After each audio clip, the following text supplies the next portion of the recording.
कल हमने देखा नरेंद्र मोदी जी की बड़ी बड़ी तस्वीरें लगा के पैकेट पर बांटा जा रहा है। तो ये सौगाते मोदी नहीं, ये खैराते मोदी बांटा जा रहा है। देखिए हर जगह पे अब गरीब लोग भी, गरीब मुसलमान भी ईद मना पाएंगे। जो हजारों हजारों साल से वक्फ पर देश के मुसलमानों का नियंत्रण रहा है, भारतीय जनता पार्टी उस पर अपना नियंत्रण करना चाहती है। पुलिस अधिकारी को पत्र लिखा है और उसमें मांग की है कि रोड पे नमाज नहीं होना चाहिए, और इसलिए नहीं होना चाहिए क्योंकि उसमें एम्बुलेंस फंस जाती है, ट्रैफिक व्यवस्था की दिक्कत होती है।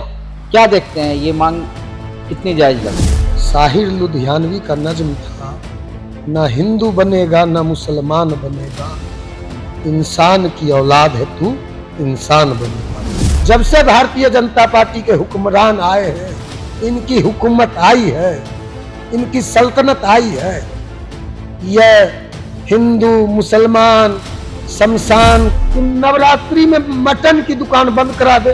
और यह भाजपा के भुक्कड़ लोग होली के दिन लाइन लगा के, लंबा लंबा लाइन लगा के मटन खरीद रहे थे। नमस्कार, देशवा न्यूज देख रहे हैं आप, आपके साथ मैं अमित झा। देखिए अभी हमारे साथ श्रवण अग्रवाल हैं। श्रवण जी, अब तो आप लोगों को खुश होना चाहिए। आप लोग बार बार कहते हैं नरेंद्र मोदी बीजेपी मुस्लिम विरोधी, अब मोदी किट बांटा जा रहा है। देखिए हर जगह पे अब गरीब लोग भी, गरीब मुसलमान भी ईद मना पाएंगे। में हमने देखा है, भारतीय जनता पार्टी के लोग कल से सौगाते मोदी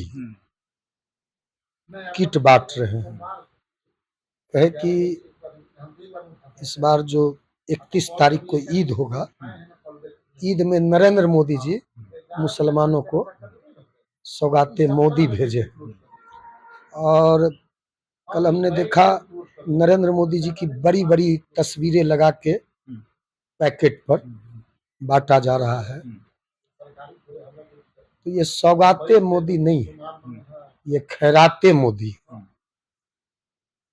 खैराते मोदी है, ये खैराते मोदी है। क्यों? अब उन्होंने कहा कि हम जो भारतीय जनता पार्टी के लोग बांट रहे हैं, उन्होंने कहा कि मुस्लिम बेवाओं को, मुस्लिम बच्चों को, मुस्लिम अनाथों को, अनाथ बच्चों को, बेवाओं को, गरीबों को यह सौगात है भाजपा हमारे नरेंद्र मोदी की तरफ से। अब जिस पार्टी ने मुस्लिम बच्चों को अनाथ किया, जिस पार्टी ने मुस्लिम महिलाओं को बेवा किया, विधवा किया, जिस पर गोधरा के आरोप, गोधरा के दाग अभी धुले नहीं है। गोधरा पर हमारे नेता ने, रामविलास पासवान जी ने वाजपेयी जी के मंत्रिमंडल से रिजाइन कर दिया था, लात मार दिया था कुर्सी। गोधरा के दाग धुले नहीं है। कितने दाग हैं? अभी जो वहां हुआ नागपुर में, नागपुर कहते हैं, कहाँ हुआ, महाराष्ट्र में, उत्तर प्रदेश में हो रहा है प्रतिदिन, झारखंड में हो रहा है, आज भी हो रहा है, बिहार में हो रहा है, आज समस्तीपुर में हो रहा है, समस्तीपुर जल रहा है, आज झारखंड जल रहा है, महाराष्ट्र जल रहा है, यूपी जल रहा है। अब ये लोग सौगाते मोदी बांट रहे हैं। ये लोग देश के मुसलमानों को जो संवैधानिक अधिकार है, जो वक्फ की संपत्ति है, वक्फ जो हजारों हजारों साल से वक्फ पर देश के मुसलमानों का नियंत्रण रहा है, भारतीय जनता पार्टी उस पर अपना नियंत्रण करना चाहती है। 1995 का जो वक्फ एक्ट है, उसको पूरी तरह से मिटाकर 2024 वक्फ संशोधन अधिनियम लाई है। हम इसका कड़ा पुरजोर विरोध करते हैं। यदि आपको देश के मुसलमानों की इतनी ही चिंता है, यदि आप देश के मुसलमानों को सौगात देना चाहते हैं, ईदी देना चाहते हैं, तो आप वक्फ संशोधन अधिनियम को पूरी तरह से वापस लीजिए, जिस तरह आपने तीनों काला कृषि कानून वापस लिया था। ठीक है श्रवण जी, एक इसी मुद्दे को लेकर मेरा एक आखिरी सवाल होगा कि दिल्ली में देखिए बीजेपी के विधायक है, उन्होंने वहां के वरीय पुलिस अधिकारी को पत्र लिखा है और उसमें मांग की है कि रोड पे नमाज नहीं होना चाहिए, और इसलिए नहीं होना चाहिए क्योंकि उसमें एम्बुलेंस फंस जाती है, ट्रैफिक व्यवस्था की दिक्कत होती है। क्या देखते हैं, ये मांग कितनी जायज लगती है आप? कि साहिर लुधियानवी का एक नज्म हम से इस बात को, साहिर लुधियानवी का नज्म था, ना हिंदू बनेगा ना मुसलमान बनेगा, इंसान की औलाद है तू, इंसान बनेगा। जब इंसान ही नहीं रहेगा, इंसानियत ही नहीं रहेगी, तो मंदिर में घंटा कौन बजाएगा? जब इंसान ही नहीं रहेगा, मुसलमान ही नहीं रहेगा, तो मंदिर मस्जिद में इबादत कौन करेगा?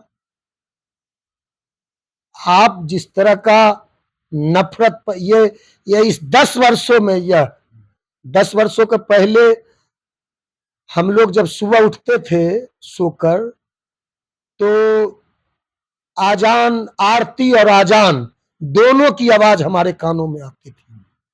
आरती और आजान सुन के हम सुबह उठते थे। एक तरफ अजान की आवाज आती थी मस्जिदों से, तो मंदिरों से आरती की आवाज आती। लेकिन जब से भारतीय जनता पार्टी देश में आई है, जब से भारतीय जनता पार्टी के हुक्मरान आए हैं, इनकी हुकूमत आई है, इनकी सल्तनत आई है, यह हिंदू मुसलमान शमशान कब्रिस्तान, यह हिंदू मुसलमान, यह डेली अभी अब उत्तर प्रदेश के भाजपा के नेताओं ने कह दिया, संभल में कल कह दिया कि जितने भी मुसलमान हैं अपने घरों पर, घरों के छतों पर नमाज नहीं पढ़े। अब हम अपने घर में इबादत नहीं कर सकते। भारतीय जनता पार्टी के राज में अब मुसलमान लोग अपने घर में इबादत नहीं कर सकते, अपने घर में सजदा नहीं कर सकते। हम अपने, अब भारतीय जनता पार्टी ने यहां तक प्रतिबंध लगा दिया है कि हम अपने ईश्वर अल्लाह गॉड को भी याद नहीं कर सकते। इसके लिए भी भारतीय जनता पार्टी से परमिशन लेना पड़ेगा। अब होली हो, ईद हो, दिवाली हो, नवरात्रा हो, दशहरा हो, सब के सब पुलिस के पहरे में हमको मनाना पड़ेगा, संगीनों के साए में मनाना पड़ेगा।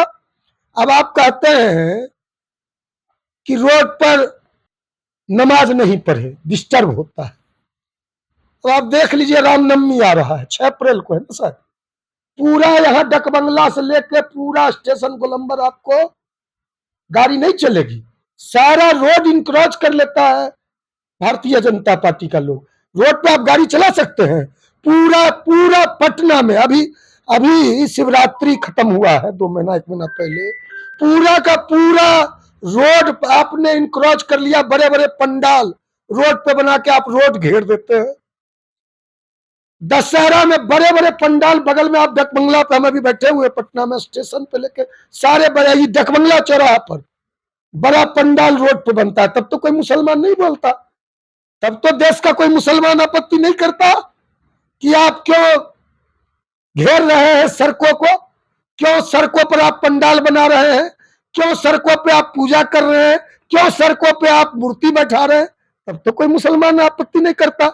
यह कह रहे हैं कि अब ये नवरात्रि है, ये रामनवमी, रामनवमी में भाजपा के विधायक ने पत्र लिखा दिल्ली में सरकार को, यूपी में, कि नवरात्रि में मटन की दुकान बंद करा दे। और ये भाजपा के भुक्कड़ लोग होली के दिन लाइन लगा के, लंबा लंबा लाइन लगा के मटन खरीद रहे थे होली के दिन। ये भाजपा के भुक्कड़ लोग जब दशहरा आता है, नवमी होता है, तो बलि चढ़ाते हैं, जबह करते हैं, एकदम गर्दन उतारते हैं, एकदम कितना क्रूरता से बलि चढ़ाते हैं, और उसका प्रसाद मटन जो है प्रसाद खाते हैं। उस समय नहीं बोलते हैं कि मटन नहीं बिकना चाहिए, मटन की दुकान बंद होना चाहिए। अब ये दोहरा चरित्र है। तो चलिए, दोहरा चरित्र है, ये कहना है श्रवण अग्रवाल का। सीधे सीधे इन्होंने भाजपा को एक तरह से रगड़ दिया है, धो दिया है कि सिर्फ दिखावे की राजनीति नरेंद्र मोदी कर रहे हैं, और असल में ये लोग चाहते ही नहीं है कि हिंदू मुसलमान मिलकर एक साथ एकता का पर्व मनाएं।